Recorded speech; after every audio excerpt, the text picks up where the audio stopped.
Somos un grupo humano conformado por espíritus buscadores, inquietos, grandes investigadores que hemos sentido el anhelo en nuestro corazón de encontrar una verdad que dé respuesta a los interrogantes o inquietudes que se nos han presentado a lo largo de nuestras vidas.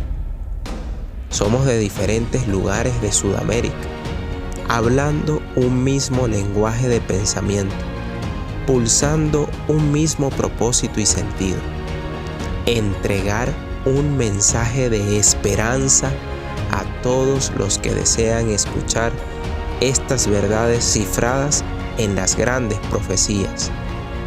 Hemos dedicado nuestro tiempo para comprender y aplicar estas enseñanzas que encierran una sabiduría traída por grandes profetas de la historia, como Jesús, el Cristo. Hoy podemos compartir desde nuestra experiencia todo aquello que hemos aprendido, porque somos fieles testigos que en cada uno de nosotros ha habido un cambio, una real transformación.